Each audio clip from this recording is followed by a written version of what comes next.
안녕하세요. 이번 해외 축구 12월 31일 경기 전술 구조만 봐도 승부 방향이 보입니다. 벌리 vs 뉴캐슬, 첼시 vs 본머스, 노팅엄 vs 에버튼, 웨스트햄 vs 브라이튼, 아스날 vs 아스톤빌라, 맨유 vs 울버햄튼. 6경기 모두 흐름과 구조를 정면으로 파헤칩니다. 분석 시작하겠습니다. 첫 번째 경기 벌리 vs 뉴캐슬. 홈팀 벌리입니다. 포메이션 4-3-3-3. 그러나 수비 조직이 심각하게 흔들립니다. 경기당 평균 2실점. 박스 근처 집중력 계속 무너집니다. 센터백 라인. 한번 내려앉으면 다시 끌어올리는데 시간이 너무 오래 걸립니다. 이 사이 상대는 이미 진영을 장악합니다. 프로야. 측면과 하프 스페이스까지 넓게 움직입니다. 뒷공간 침투 좋습니다. 하지만 팀 빌드업 템포가 너무 느립니다. 그래서 역습에서도 혼자 고립됩니다. 브룬 라르센. 인사이드 윙어 타입. 안쪽 침투 가마 차기 위협적입니다. 그러나 수비 전환 기어도 들쭉날쭉합니다. 우고 축구. 피지컬 볼 탈취 능력 좋습니다. 하지만 최근 간격 조율 늦습니다. 1차 압박 뒤 두 번째 라인 자주 비어 있습니다. 중앙 미드필더. 패스 순환 지나치게 느립니다. 상대 수비가 라인 정렬할 시간을 충분히 줍니다. 그래서 벌리는 전방에서 좋은 움직임이 나와도 중원에서 템포를 올리지 못해 공격이 계속 끊깁니다. 공 있는 순간 느린 전환. 수비 정비 안 됩니다. 직선적인 역습 그대로 맞습니다. 반면 뉴캐슬. 포메이션 4-3-3-3. 전방 압박 전환 템포 최상급입니다. 볼테마드. 190cm 장신 스트라이커. 연계 가능합니다. 박스 안 결정력 뛰어납니다. 고든. 왼쪽에서 안쪽 돌파. 템포를 한 번에 올리는 드리블. 수비 라인 계속 흔듭니다. 브루노 기마랑이스. 중원 템포 설계자입니다. 압박 한번 흘리고 전진 패스로 공격 전환 속도 폭발시킵니다. 뉴캐슬은 중원 3명 간격이 매우 타이트합니다. 두 번째 볼싸움 강합니다. 라인이 쉽게 벌어지지 않습니다. 볼테마드 쪽으로 전개되면 고드는 안쪽, 다른 측면은 바깥쪽. 동시에 침투합니다. 하프 스페이스와 박스 사이를 반복 공략합니다. 수비에서는 윙어까지 내려와 블록 형성. 공 따내는 순간 브루노가 첫 패스. 즉시 측면 전환. 벌리의 느린 수비 전환을 그대로 찌릅니다. 이 경기 구조. 수비 붕괴팀 vs 전환 최상위 팀입니다. 벌리. 느린 빌드업. 느린 전환. 집중력 붕괴. 뉴캐슬. 빠른 전환.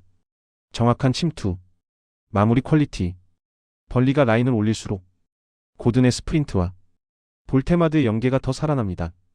결국 이 경기는 시간이 갈수록 뉴캐슬 쪽으로 기울 수밖에 없는 구조입니다. 두 번째 경기 첼시 vs 본머스. 첼시입니다. 포메이션 4-2-3-1. 주앙 페드로 네투 콜 파머. 전방 삼각축이 완성된 팀입니다. 주앙 페드로. 중앙에서 버티고 하프 스페이스로 빠집니다. 등지는 동작 하나로 수비 라인을 끌어내고 이선 침투 루트를 열어줍니다. 페드루 네투. 측면 스피드 최상급입니다. 1대1 돌파. 컷백 타이밍.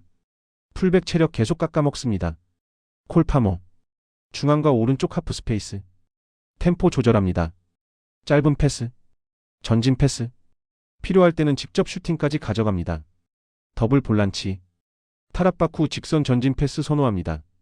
한번 풀리면 전방 3명이 동시에 움직입니다. 그래서 첼시는 이미 리그 29득점. 박스 안 동시 침투 많습니다. 세컨 찬스 득점 기대치도 매우 높습니다.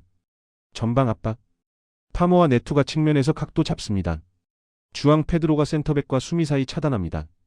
공격 압박 재탈취. 이 사이클이 홈에서 특히 빠르게 돌아갑니다. 반면 본머스. 포메이션 4-2-3-1. 삼성과 이선 간격 들쭉날쭉합니다. 후방 빌드업 계속 흔들립니다. 에바니 우송. 박스 안 침투 좋습니다. 마무리 집중력 높습니다. 하지만 빌드업 불안하면 고립됩니다. 프룩스. 패스와 공간 창출 좋습니다. 하지만 강한 압박에서 턴오버 찾습니다. 클라이베르트. 직선 돌파 강점입니다. 그러나 수비 전환과 라인 폭기 느슨합니다. 더블 볼란치. 센터백과 간격 조절 불안합니다. 압박받으면 첫 터치부터 흔들립니다. 그래서 본머스는 미드존 압박 강한 팀 만나면 위험 지역에서 턴오버 반복합니다. 포백도 불안합니다.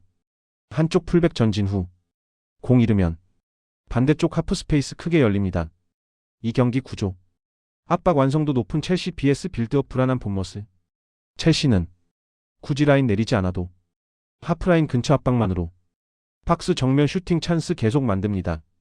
본머스가 역습을 노리겠지만 더블 볼란치에서 실수 나오면 그 전에 이미 흐름이 끊깁니다. 첼시는 세트피스 오픈 플레이 세컨 찬스, 득점 루트 다양합니다. 한번 흐름 타면 짧은 시간에 연속 득점 가능합니다. 본머스도 역습과 세트피스로 한두 번은 위협 만들 수 있습니다. 하지만 전체 흐름, 주도권, 마무리 퀄리티 모두 첼시 쪽입니다. 이 경기는 첼시가 경기 내내 주도권을 쥐고 끌고 가는 구조입니다. 세 번째 경기 노팅엄 vs 에버튼. 노팅엄입니다. 포메이션 4-2-3-1. 이번 시즌 위기관리 능력이 매우 부족합니다. 이미 26실점. 개인 문제가 아니라 구조 문제입니다. 라인 간격 관리, 집중력 유지. 이 두 가지가 동시에 무너집니다. 이고르 제수스. 제공권 좋습니다. 포스트 플레이 안정적입니다. 등지고 버텨 이선에 떨궈줍니다. 허드슨 오도이. 안쪽 침투. 컷백 위협적입니다. 하지만 공 잃는 순간 전환 수비 느립니다. 측면이 계속 열립니다. 깁스 화이트. 전진 패스. 키패스. 에이스입니다. 그러나 팀이 내려앉으면 영향력 급감합니다. 포백. 라인 올렸다가 한번 위기 오면 과하게 내려앉습니다. 박스 근처에서 우왕좌왕합니다. 세컨볼 처리 불안합니다. 마킹 전환 늦습니다. 한번 흔들리면 연속 실점으로 이어집니다. 세트피스 수비. 스크린에 쉽게 휘말립니다. 키맨 마킹. 세컨라인 정리. 동시에 무너집니다. 반면 에버튼. 같은 4-2-3-1. 하지만 구조는 완전히 다릅니다. 수비와 중원. 매우 콤팩트합니다. 라인 간격 촘촘합니다. 파리. 중앙 차단 역할입니다. 태클. 인터셉트. 깁스 화이트로 들어가는 패스 차단합니다. 그릴리시. 좌측에서 안쪽 침투. 드리블. 볼키핑 좋습니다. 하프 스페이스에서 파울 유도합니다. 튜스버리 홀. 활동량. 박스 투 박스. 이선 침투. 세컨볼 가담. 전진 패스. 멀티 자원입니다. 에버튼 강점. 이 세 명을 중심으로 한 콤팩트한 구조입니다. 수비 시. 빠르게 4-3-2 전환. 중앙 통로 봉쇄합니다. 공격 전환 시. 짧은 패스 몇 번으로 전방 진입합니다. 세트피스. 킥 정확합니다. 세컨볼 대처 좋습니다. 한 번의 코너킥 프리킥으로 흐름 가져옵니다. 노팅엄은 이고르 제수스를 축으로 오도이 깁스 화이트 연계합니다. 하지만 볼 있는 순간 역습 리스크 급상승합니다. 포백이 흔들리면 간격 벌어집니다. 세컨볼 정리 안됩니다. 박스가 무너집니다. 에버튼은 발이 중심으로 1차 차단. 튜스버리 홀이 커버. 그릴리쉬가 하프 스페이스 장악합니다. 파울 얻어냅니다. 세트피스 연결됩니다. 여기서 에버튼이 가장 위협적입니다. 이미 26실점. 승부처 집중력 붕괴. 이 패턴은 한 경기만에 사라지지 않습니다. 이 경기는 노팅엄의 위기관리 붕괴 구조 vs 에버튼의 콤팩트 구조입니다. 결국 이 매치업 에버튼 쪽으로 승부가 기울 가능성이 높습니다. 네 번째 경기 웨스트햄 vs 브라이튼. 웨스트햄입니다. 포메이션 3-4-3. 수비 조직이 심각하게 흔들립니다. 윌슨. 박스 안마무리 담당합니다. 전형적인 중앙 스트라이커입니다. 보엔. 오른쪽에서 안쪽 침투. 왼발 슈팅 각 만듭니다. 전환 상황 돌파 강합니다. 마테우스 페르난데스. 12선 연결 고리입니다. 그러나 수비 커버 범위 불안합니다. 최근 웨스트햄. 박스 근처 수비 간격 붕괴. 박스 앞 공간 반복적으로 비어 있습니다. 파이널 서드에서 볼 끊기면 수비 리커버리 거의 없습니다. 세컨볼 반응 항상 늦습니다. 그래서 이번 시즌 경기당 평균 2.05 실점. 실점 패턴 고착화되었습니다. 윙백. 오버래핑 후 복귀 느립니다. 측면과 하프 스페이스 사이. 치명적인 틈 생깁니다.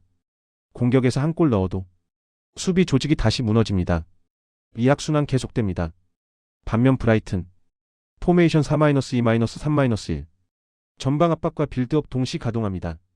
루터. 자유롭게 내려옵니다. 연계 플레이 강합니다. 미토마. 좌측 1대1 돌파 최상급. 방향 전환 템포 조절 탁월합니다. 그루다. 안쪽 침투 강한 인사이드 포워드. 팍스 앞 중거리 슈팅 무기입니다. 더블 볼란치. 빌드업 지원합니다. 수비 전환 시 박스 앞 촘촘히 메웁니다. 풀백. 하프 스페이스로 겹쳐 들어갑니다. 이선 자원들이 박스 바깥에서 세컨볼 대기합니다. 브라이튼. 크로스만 쓰지 않습니다. 세컨 찬스 슈팅 볼륨 꾸준히 쌌습니다. 특히 미토마 돌파 수비 붕괴. 흘러나온 볼 구르다 중거리. 이 패턴 매우 위협적입니다. 이 경기 구조. 박스 안간격 붕괴팀 vs 박스 앞 세컨볼 사냥팀입니다. 웨스트햄은 윌슨과 보엔 한방 외에는 버틸 구조가 없습니다. 브라이튼은 중원 간격 유지. 전방 압박 이후에도 수비 라인 안정적입니다. 시간이 갈수록 웨스트햄 진영에서 경기 진행됩니다. 브라이튼 슈팅 각 계속 열립니다. 결국 이 경기는 브라이튼 쪽으로 흐름이 기울 가능성이 높습니다. 다섯 번째 경기 아스날 vs 아스톤 빌라. 아스날입니다. 포메이션 4-2-3-1. 후방 빌드업은 안정적입니다. 하지만 최근 공격 전개 속도가 눈에 띄게 느려졌습니다. 수비에서 공격 전환은 빠릅니다. 그러나 미드필더 라인이 공을 잡은 이후 박스 주변까지 운반하는 데 시간이 너무 오래 걸립니다. 요케레스. 몸싸움. 제공권. 침투 모두 가능합니다. 그러나 일정 누적으로 움직임 폭이 줄었습니다. 박스 안에서 버티는 비중이 늘고 수비수 사이에 갇히는 장면 많습니다. 사카. 오른쪽에서 안쪽 침투. 왼발 커싱과 슈팅 강점입니다. 하지만 최근에는 사카 쪽에 수적 우위 압박이 집중됩니다. 깊은 지역까지 못 들어갑니다. 이 선에서 볼 정리하는 비중 들었습니다. 에제. 드리블. 볼 운반. 하프 스페이스 공략. 그러나 전진 드리블 이후 박스 앞까지 도달하는 장면 줄었습니다. 중원에서 템포 조절만 하는 비중 들었습니다. 더블 볼란치. 수비 안정 최우선. 안전한 패스 위주입니다. 점유율은 유지됩니다. 하지만 과감한 침투 줄었습니다. 공격 템포 무거워졌습니다. 결국 아스날 득점 루트. 오픈 플레이보다 세트피스 비중 상승합니다. 요케레스 제공권 의존 높아집니다. 반면 아스톤 빌라. 포메이션 4-2-3-1. 수비 전환 속도 리그 상위권입니다. 라인 간격 관리 안정적입니다.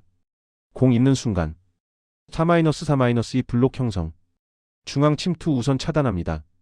와킨스. 연계. 마무리.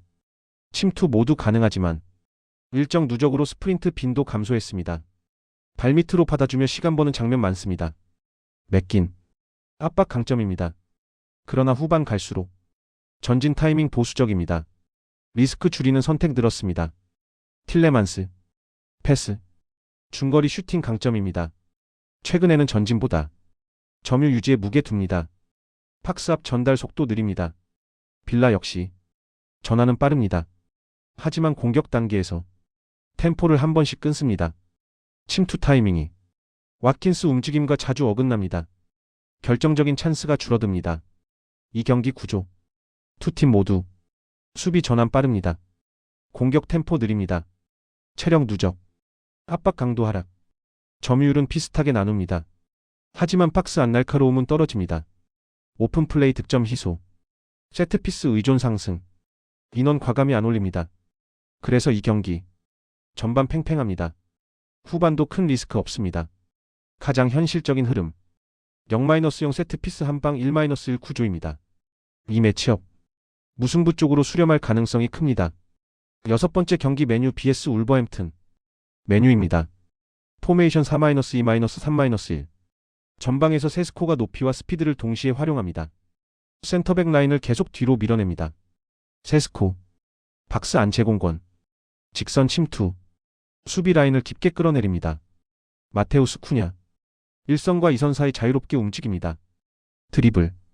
전진 패스. 공격 템포를 한 번에 끌어올리는 핵심 연결고리입니다. 쿠냐가 하프 스페이스로 내려오면 세스코는 뒷공간 침투. 윙어와 풀백 동시에 오버래핑. 박스 주변 수적 우위 만들어냅니다. 마운트. 전방 압박 1차 트리거. 박스 근처 침투. 세컨볼과 컷백 마무리 노립니다. 측면 구조. 메뉴는 항상 풀백 윙어 2명 배치합니다. 울버햄튼 윙백과 숫자 싸움에서 계속 우위 가져갑니다. 수비 전환. 쿠냐와 마운트 적극 카담. 상대 빌드업 측면으로 몰아넣습니다. 높은 위치에서 세컨볼 다시 회수합니다. 반면 울버햄튼 포메이션 3-5-2 중원 두껍게 세웁니다. 스트란드 라르센 장신 타깃 스트라이커 제공권 강점 세트피스 위협적입니다.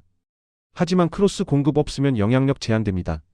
황희찬 측면과 투톱 오가며 대각선 침투 박스 안척국 움직입니다. 안드레 빌드업 시작점 수비 전환 시 박스 앞 공간 커버합니다.